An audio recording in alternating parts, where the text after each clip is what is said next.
Meet Mr. Smith and Mr. Jones. They both live in a little village within commuting distance of the big city.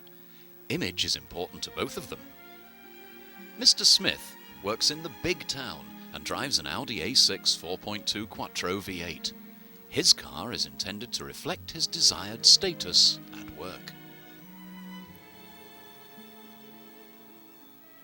Mr. Jones is a country estate agent. He loves to go hiking and fishing in his spare time.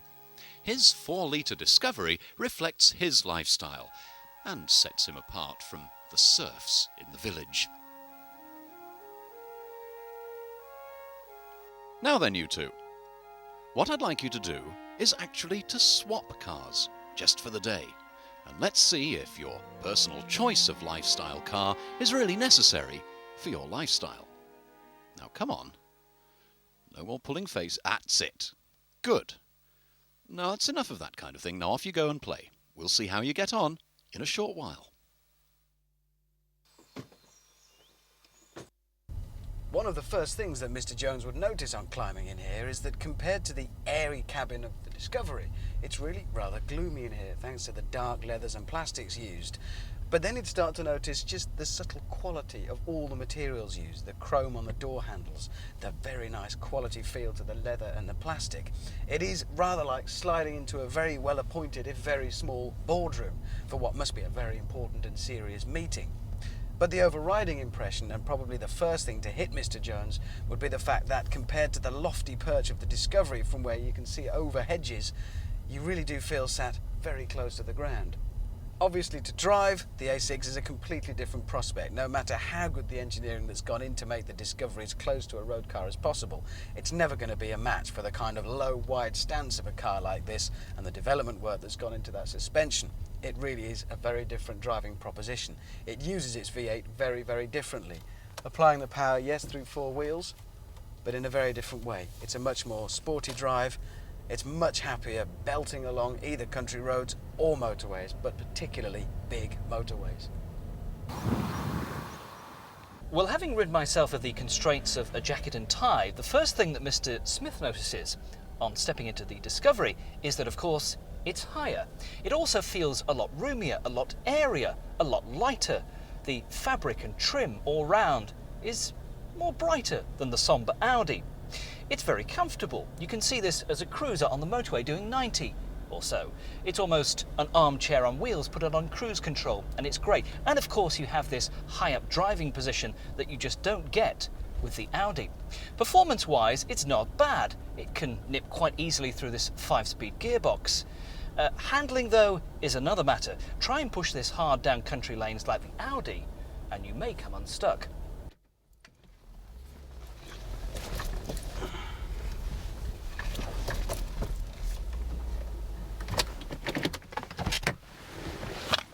Not surprisingly, our Mr. Jones enjoys a spot of hunting, shooting and fishing, and he'd be relieved to find that there's more than enough room in the boot of this A6 for all of his kit. There's even a little guard to keep the gun dog at bay.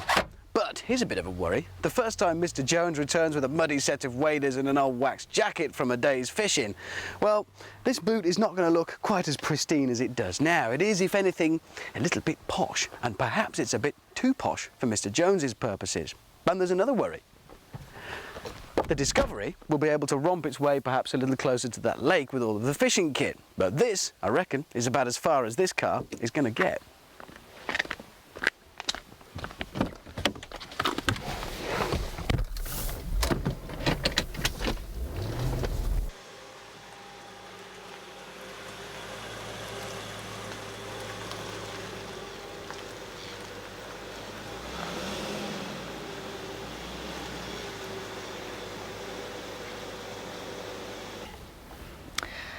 I do hope that Mr. Jones is looking after my Audi, not getting it too dirty. Now, as you can see, the Discovery is still a very big car. It's actually not quite as long as the A6 Avant, which is interesting, but it's wider, and it takes a fair bit of manoeuvring to get it in and out of tight car parking spaces like this. But once you get it in, well, have a look at the rear space. Smart. 2 individual child seats. They're smart as well.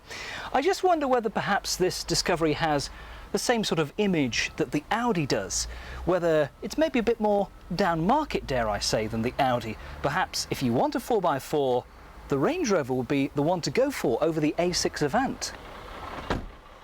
Whoa! I think one thing Mr. Jones would definitely enjoy is accelerating from 0 to 60 miles an hour in 7.1 seconds, which in a car this size is pretty impressive, even though it is nowhere near as big as the Discovery. But therein lies an important point. It is, what, 300 and odd brake horsepower from that V8. It's a very powerful car. And sure, it's nowhere near as big as the Land Rover, but it is still a big estate car. And there are some moments on country lanes when perhaps all that extra power and extra speed is more likely to get you into trouble than you would do in the Land Rover. You're going to be going faster than this on occasions, and there are moments when I certainly wouldn't like to meet a tractor coming the other way. Having said all of that, it is still a very enjoyable thing to drive, and I think Mr. Jones would rather enjoy that extra turn of speed and that ability to go just that little bit faster. After all, who doesn't enjoy a bit of extra speed?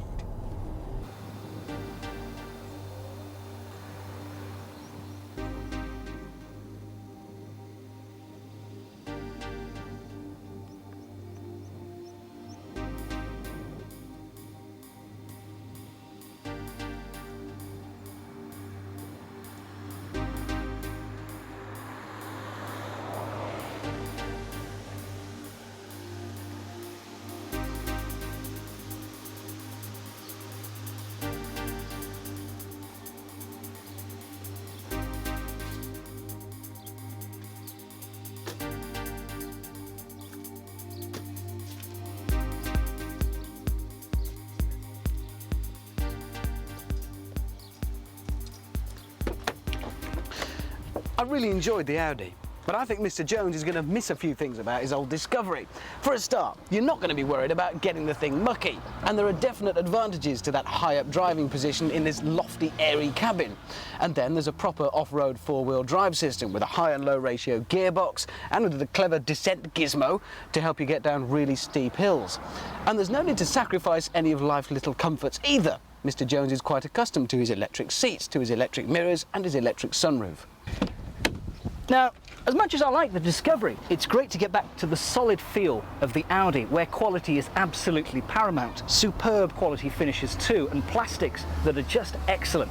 You also get clever storage ideas, like these two bins in the doors. You get electric seats with lumbar support that adjusts to your back, plus Tiptronic gearbox that adapts to your driving style, and of course you can change gear manually should you wish to, plus climate control, with individual controls for both the driver and front seat passenger.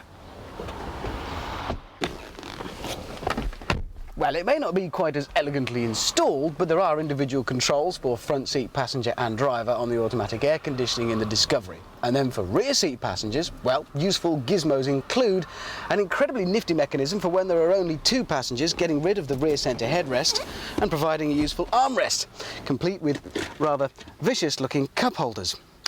Wouldn't want to get caught up in those.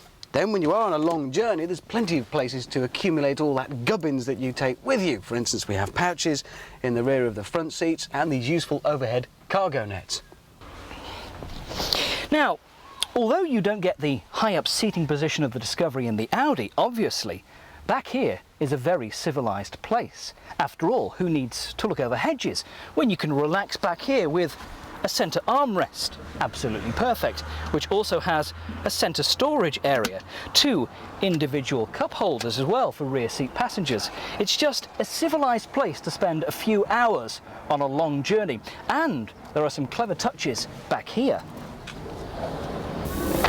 And it's also back here that quality is absolutely paramount, along with some very clever touches. For instance, quality carpet that wouldn't look out of place in some people's living room. Heaven forbid putting a pair of muddy wellies on there or boots. Also chrome handles and chrome hooks for keeping luggage safe. A damped 12-volt adapter socket there. And it's not just the Discovery that can come with 7 seats, because the A6 Avant can have an optional set of rear-facing child seats, which makes a grand total of 7 people to carry. Well, it may not quite so closely resemble the luxurious business departures lounge at a comfortable airport, but it is nevertheless pretty pleasant in here in a gentleman's club sort of way, and it is, after all, an off-roader. Now, there's accommodation back here for another 2 people, and it's extremely clever. When you don't need it, it stows away thus, with the headrest folding up into the roof and the rear seat folding sideways into the boot space itself. When they are in sight, then the rear seat passengers have luxurious little touches like their own individual cup holders and tray down by the side, and even control for each person over the CD player. And I call that rather clever thinking. So there we are. Mr. Smith and Mr. Jones can both be assured that they have cars which are certainly built to last, despite a £10,000 or so price difference. The question is, would they ever agree on which to buy?